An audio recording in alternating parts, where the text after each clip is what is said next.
வணக்கம். செல்வகுமாரின் அதிகாலை வானிலை ஆய்வறிக்கை. அதிகாரப்பூர்வ வானிலை அறிக்கைக்கு இந்திய வானிலை ஆராய்ச்சித்துறை அறிக்கையை பார்க்கவும். 2026 மார்ச் 7 சனிக்கிழமை அதிகாலை நிலவர ஆய்வறிக்கை. வானிலை அமைப்பு. உயரழுத்தம் தொடர்ந்து தமிழ்நாட்டின் கரையை ஒட்டி நீடிக்கிறது. உயரழுத்தத்தோடு இணைய வேண்டிய குளிர்காற்று இல்லாத காரணத்தினால் இரவு நேரத்தில் குளிர் மற்றும் நிலவுகிறது. குளிர்காற்றும் இணைந்தால் மூடுபனி காணப்படும். ஆனால் இப்பொழுது குளிர்காற்று இணைவதற்கு வாய்ப்பில்லை. இரவு நேரத்தில் குளிர் மட்டும் நிலவும். அதாவது இதமான வெப்பநிலை, வழக்கத்திற்கு குறைவான இரவு நேர குறைந்தபட்ச வெப்பநிலை நிலவும். அதாவது 24 டிகிரி அதிகபட்சமாக இருக்கும், அவ்வளவுதான். சில இடங்களில் 22, 21 டிகிரி கூட சமவெளி பகுதிகளில் நிலவுகிறது. 18 டிகிரி கூட திருத்தணி உள்ளிட்ட பகுதிகள் எல்லாம் நிலவி இருக்கிறது குறைந்தபட்ச வெப்பநிலை. அதிகபட்ச வெப்பநிலை மதியம் மாலை நேரங்களில் நேற்றையை விட இன்றைக்கு கொஞ்சம் கூடுதலாக இருக்கும் அப்படின்னு சொல்லியிருந்தோம். 6ஆம் தேதியும் 7ஆம் தேதி தான் வெப்பம் அதிகரித்திருக்கும். நேற்றைக்கும் ரொம்ப அதிகமெல்லாம் இல்லை, நல்லா புரிஞ்சுக்கணும். நேற்றைக்கு அதிகபட்ச வெப்பநிலை 38 டிகிரி போயிருக்கு. அதாவது 100 டிகிரியை தாண்டி இருக்கு கொஞ்சம் சில இடத்துல கூட. அதாவது வேலூர், ஈரோடு, கரூர் இதாங்க அதிகபட்ச வெப்பநிலை நிலவிருக்கு. அதை விட கொஞ்சம் குறைச்சா அடுத்த இடத்தை பிடித்திருப்பது பாளையங்கோட்டை, விருதுநகர், சிவகாசி, மதுரை, திருநெல்வேலி, கோவில்பட்டி இந்த பகுதியெல்லாம் கொஞ்சம் அதிகபட்ச வெப்பநிலையை பிடிச்சிருக்கு. அதே போல் திருப்பத்தூர் மாவட்டத்தோட பகுதிகள், வேலூர் மாவட்ட பகுதிகள், திருத்தணி உள்ளிட்ட திருவள்ளூர் மாவட்ட பகுதிகள், ஆந்திர பகுதி, குப்பம், சித்தூர் போன்ற பகுதிகளுக்கெல்லாம் கொஞ்சம் அதிகபட்சம் இருக்குது. 38.234 வரைக்கும் இருந்திருக்கு, அவ்வளோதான். அதாவது 100 கொஞ்சம் தாண்டி இருக்கு. இன்னைக்கு கண்டிப்பாக 100 கொஞ்சம் தாண்டி தான் இருக்கும். இன்னைக்கு ஒரு நாள் தாங்க இந்த அதிகபட்ச வெப்பநிலை. நாளைக்கு இன்றைய விட வெப்பம் குறைந்திருக்கும், ரொம்ப குறையாது. நல்லா புரிஞ்சுட்டே வாங்க, நல்லா சொல்லிட்டே வர்றேன் பாருங்க. நேற்றைக்கு மன்னார்குடியில் எவ்வளோ வெப்பம்? அதிகபட்ச வெப்பம் 33 டிகிரி தான் இருக்குது. சில இடத்துல 34 இருந்துச்சு. மரங்கள் இல்லாமல் இருந்துச்சுன்னா கொஞ்சம் 34 டிகிரி இருந்துச்சு. சில இடங்களில் 35 கூட உணரப்பட்டது. ஏன்னா இந்த சிமெண்ட் களம், சிமெண்ட் தரை, தார் சாலை இந்த இருந்த பகுதியிலலாம் எது பிரதிபலிக்கும். அப்போ 35 இருந்துச்சு. 35ங்கிறது எவ்வளவுங்கிறீங்க? 35ங்கிறது 95 டிகிரி ஃபேரன்ஹீட் தான். ஆகவே நம்ம உணர்றது எப்போ 100 டிகிரி மாதிரி இருந்துச்சு, 100 டிகிரி மாதிரி இருக்குது. ஆனால் வேலூர், கரூர், திருப்பூர், ஈரோடு இந்த பகுதியிலெல்லாம் வெப்பம் உயர்ந்திருந்தது. அது இயற்கை தான். அது சராசரி கொஞ்சம் கூட தான். அது 1 டிகிரி 2 டிகிரி கூட தான் இருந்துச்சு. ஆனால் பிற பகுதிகள் எல்லாம் குளிராக தான் இருந்துச்சு. ஹை ப்ரெஷர் கடலோரம் நுழைவது, உள்ளே வெப்பமடைந்து மேற்கே போவதனால வெப்பம் அதிகமாக இருக்குது. கடலோரத்தில் இயல்பான வெப்பம் தான் இருந்தது. ஆனால் வழக்கத்தை விட உங்களுக்கு கூடுதலாக தெரிவதற்கு காரணம் என்னென்னா, எல்லோரும் குளிர்சாதன அறையில் இருக்கிறோம். அது இல்லாமல் வாகனங்களில் குளிர்சாதன வசதி கொண்ட வாகனங்களில் ஏசி காரில் போகிறோம். அப்போ என்ன ஆகுதுன்னா, தொடர்ந்து ஏசியில் பயனடிச்சுட்டு வெளியில் வரும்போது என்னன்னா அதிக வெப்பத்தை தெரியும். பெரும்பாலும் இயற்கையான சூழல்லையே இருக்கிறோம். வயலில் இறங்கி வேலை செய்வதில்லை, தொடர்ந்து வெயிலில் இருப்பதில்லை. கொஞ்ச நேரம் வெயிலுக்கு வரும்போது அதிகமாக தெரிகிறதே தவிர 100 டிகிரி வெப்பம் கிடையாது டெல்டாவிலே. 100 டிகிரி எங்கேயும் டெல்டாவிலேயோ கடலோர மாவட்டங்களில் எங்கேயும் எட்டலை. வேலூர், அதே போல் கரூர் மற்றும் ஈரோடு, அந்த திருப்பூர் மாவட்ட, கோயம்புத்தூர் மாவட்ட வடக்கு பகுதி, இந்த கோயம்புத்தூர் மாவட்டத்தோட இந்த திருப்பூர் மாவட்ட எல்லை பகுதி, கரூர் மாவட்ட பகுதி, நாமக்கல் மாவட்டம் மற்றும் சேலம் மாவட்டத்தோட ஈரோடு மாவட்ட எல்லை பகுதி, இந்த பாளையங்கோட்டை, மதுரை உள்ளிட்ட இந்த தேசிய நெடுஞ்சாலை, கன்னியாகுமரி காஷ்மீர் தேசிய நெடுஞ்சாலை பகுதியில் ஆங்கங்கே நிலவியது. இப்படி தான் இன்றைக்கும் இதே வெப்பம் நிலவுங்க. கொஞ்சம் கூடுதல் இருக்கலாம், ஆனால் நாளை அப்படி இல்லை. இன்றைக்கும் நாளைக்கும் இதே வெப்பங்க. நல்லா புரிஞ்சுங்க. சாரி, மன்னிக்கவும், 7, 8 இதே வெப்பம் தான் நிலவும். ஆனால் கடலோரம் தான் இன்றைக்கும் நாளைக்கும் இதே வெப்பம். நேற்று எப்படி இருந்துச்சோ அதே வெப்பம் தான் நாளைக்கும் இன்றைக்கும் எல்லாமே. ஆனால் உள்ளே இன்றைய விட நாளை வெப்பம் 1 டிகிரி குறையும். அதாவது 100 டிகிரி கொஞ்சம் தாண்டுவது நாளை 100 டிகிரியை ஒட்டியோ அல்லது 100 டிகிரிக்கு கீழே தான் குறையும். கரூரும் வேலூரும் அதே போல் ஈரோடும் நாளைக்கு 1 டிகிரி குறையும். அதாவது 38 தாண்டி இருப்பது 38 தொட்டும் 38க்கு கீழே 37ஆகவும் இருக்கும். ஒருவேளை கரூரில் 38 இருக்கலாம், ஈரோட்டிலையும் 38 இருக்கலாம். ஆனால் இன்று போல் தான் 3 நாள் இருக்குன்னு வச்சுங்க. நேற்று, இன்று, நாளை 3 நாளும் ஒரே மாதிரி தான். இதில் திங்கட்கிழமை என்ன ஆகும்னு பார்த்தீங்கன்னா, கடலோர மாவட்டங்களில் 1 டிகிரி குறையும். கண்டிப்பாக 1 டிகிரி செல்சியஸில் குறையும். சில இடத்துல 32 இருக்கும், சில இடத்துல 33 இருக்கும், சில இடத்துல 34 இருக்கும். 35 போனாலும் 95 தான். ஆக புரியுதுங்களா? 95 டிகிரி ஃபாரன்ஹீட் தான். ஆக திங்கட்கிழமை 1 டிகிரி 9ஆம் தேதி வெப்பம் குறையும். வேலூர்ல 4 டிகிரி குறையும்.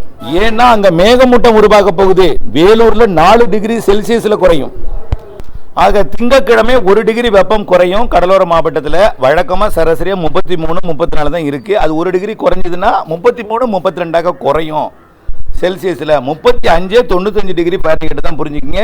ஆகவே இதுதான் வெப்பம். சரி, உள்ளே 38 37 இருப்பது வேலூரில் 4 டிகிரி குறையும். அப்படின்னா எவ்வளவு? 38லேருந்து ஒரு 4 டிகிரி மைனஸ்னா 34 டிகிரியே வேலூர் குறைஞ்சிடும். ஏன்னா மேகமூட்டம் வரப்போகுது. மேகமூட்டம் வரப்போகிறது. 9ஆம் தேதி ஆந்திர எல்லையோர மாவட்டங்கள் கருமேகம் சூழ்ந்து தூறல் விழ வாய்ப்பு இருக்கிறது. வரக்கூடிய திங்கட்கிழமை 9ஆம் தேதி. அதனால மேகமூட்டம் ஏற்பட போகிறது. அதிகாலை நேரத்தில் மேகமூட்டம் எல்லா மாவட்டங்களுக்குமே வருங்க. ஏன்னா மழையாக உருவாக சாதகம் இல்லைன்னா மேகமூட்டமாக இருக்கும், பிறகு கலைஞ்சிரும், சில இடத்துல தூறல் போடும். நல்லா புரிஞ்சுக்கங்க. அதிகாலை நிலையில் வரக்கூடிய திங்கட்கிழமையிலேருந்து மேகமூட்டம் உருவாகும். ஆனால் சில இடங்களில் மேகமூட்டத்துடன் கூடிய பனிப்பொழிவும் இருக்கும் சில இடங்களில். ஏன்னா மேகமாக உருவாக சாதகம் இல்லாமல் பனியாக கூட சில இடத்துல மாறி இருக்கும். ஆகவே அந்த காற்றோட இணைவு ஒவ்வொரு இடத்துக்கும் ஒவ்வொரு மாதிரி இருக்கும். சில இடங்களில் மேகம் உருவாக சாதகமாக அமைஞ்சிடும், சில இடங்களில் அந்த ரேஷியோ பத்தாமல் பனியாக பொழிஞ்சிட்டு இருக்கும். அது அப்புறம் அப்படியே பொழுது விடிஞ்சோடனே அந்த பனிப்பொழிவு அப்படியே மேகமாக மாறிடும். அந்த சூடு கிடைச்சோன்னே, புரியுதுங்களா? அப்போ சூடு கிடைச்சோன்னே மேகமாக மாறிடும்.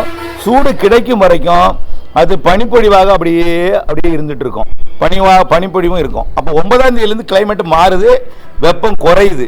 திங்கட்கிழமையிலேருந்து வெப்பம் குறையுது. கடற்கரை ஓரத்தில் 1 டிகிரி குறையுது, உள்ளே 4 டிகிரி வரைக்கும் கூட சில இடத்துல குறையுது. ஆனால் ஈரோட்டில் 2 டிகிரி தான் குறையும். 38 என்பது 36 குறையும், அவ்வளவுதான். ஈரோடு இதெல்லாமே, ஈரோடு கரூர்லாம் 2 டிகிரி குறையும். வேலூரில் 4 டிகிரி குறையும். ஏன்னா 4 டிகிரினா 34 குறையும். 35 90 அதாவது 100 டிகிரி எல்லாம் கீழே வந்துடுங்க. வெயில் பெருசாக தெரியாது. வரக்கூடிய 9ஆம் தேதியிலேருந்து 10ஆம் தேதி அதே வெப்பம் நிலவும்.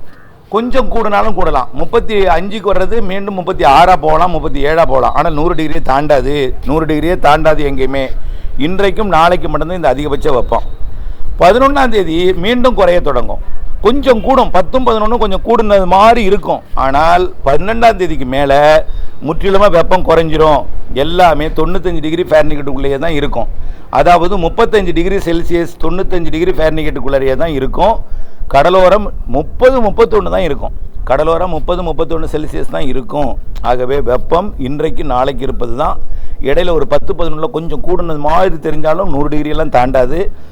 9ஆம் தேதிக்கு மேலே மழை வானிலை ஏற்பட போகிறது. தூறல் சாரல் வானிலை ஏற்படுத்த போகிறது. மேகமூட்டங்கள் வரப்போகிறது. அதே போல் முதல்ல உள்பகுதிகள்லாம் ஆங்காங்கே மேகமூட்டம். தென் மாவட்ட மேற்கு தொடர்ச்சி மலைகள்லாம் 9 10க்கு மேலே வரப்போகுது. டெல்டா மாவட்டங்களுக்கெல்லாம் 15ஆம் தேதிக்கு மேலே அடுத்த சிஸ்டம் வந்து மழைப்பொழிவை கொடுக்க போகுது. ஆனால் தொடர்ச்சியாக எல்லா இடத்துக்கும் பெய்யுது. நல்லா புரிஞ்சுக்குங்க. சில சம்பவங்கள் என்னை மனசை வாட்டிகிட்டே இருக்குது.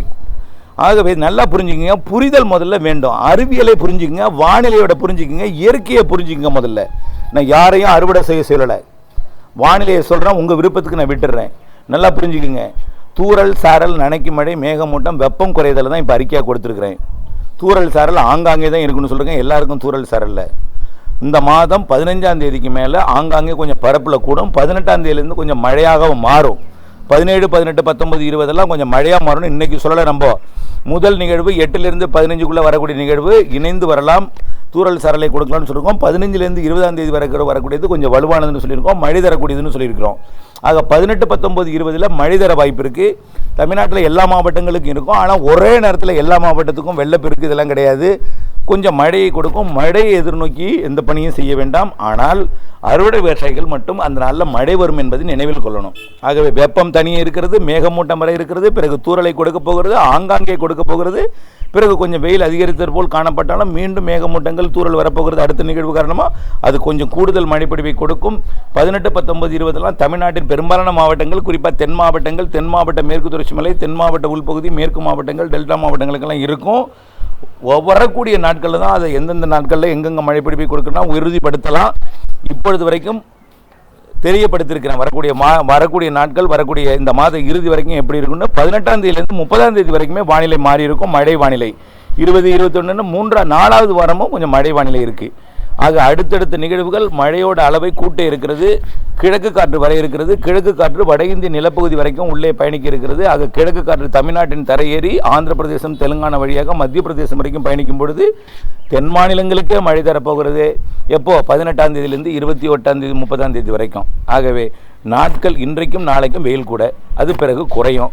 பிறகு அப்படியே 100 டிகிரிக்குள்ளே தான் இருக்கும். கடலோரம் 100 டிகிரி இப்போ எட்டாது, குறைய போகுது, நல்லாவே குறைய போகுது. புழுக்கம் இருக்கும். குளிர்சாதன வசதியில் இருப்பவங்க வெளியில் வந்தால் இந்த காலை வெயிலே சில பேருக்கு ஒத்துக்காது. இப்போ இந்த 7 மணி 8 மணிக்கு இந்த வெயிலே அவர்களுக்கு ஒத்துக்காது. ஏன்னா தொடர்ந்து அவருடைய தோல் குளிர்சாதன வசதியிலே பழகி போய்விட்டது. வெயில் ரொம்ப அதிகமாக தெரியும். ஆனால் இப்போ எவ்வளோ டெம்பரேச்சர் இருக்குன்னு நீங்கள் நினைக்கிறீங்க? வெளில பாருங்கள், காலை நேரத்தில் கொஞ்சம் 7 மணிக்கு அந்த வெயிலே அவர்களுக்கு தாங்காது, வியர்வையாக இருக்கும். ஆனால் எவ்வளோ டெம்பரேச்சர் இருக்குங்கிறீங்க? சாதாரணமாக 25 டிகிரி 26 டிகிரி செல்சியஸ் தான் இருக்குது. இந்த 26 என்பது எவ்வளவுன்னு உங்களுக்கு புரியுதுங்களா? நல்லா புரிஞ்சுக்குங்க. ஆகவே 35 என்பதே 95 டிகிரி ஃபாரன்ஹீட், 36 என்பது 96.8, 37 என்பது 98.6, 38 என்பது 100. இந்த வெப்பம் ஈரோடு கரூர் இங்கே தான் நிலவும். அதுவும் குறைய போகுது. அதுவும் 95க்குள்ளே மாறிடும். அதுவும் 95, 96, 97, 98க்குள்ளே தான் இருக்கும். இந்த வரக்கூடிய 2வது 3வது வாரத்தில் மழை வரப்போகிறது. ஆங்காங்கே ஒதுக்கி என்பதையும் நினைவில் கொள்ளுங்கள். 18ஆம் தேதிக்கு மேலே கொஞ்சம் பரவலாக இருக்கிறது மழை. வெயிலும் இருக்கும், நள்ளிரவில் பனிப்பொழிவும் இருக்கும். திடீர்னு மேகம் உருவாக சாதகம் இல்லாமல் பொழுது பனிப்பொழிவு இருக்கும். அப்படியே அந்த பனிப்பொழிவு அப்படியே மேகமாக மாறி அப்படியே கலையும். மீண்டும் மதியத்துக்கு மேலே மழை வரும். எல்லா வானிலையும் கலந்த வானிலை தான் மார்ச் வானிலை என்பதை புரிந்து கொள்ளுங்கள். இணைந்திருங்கள் அப்டேட்ஸுடன். நன்றி.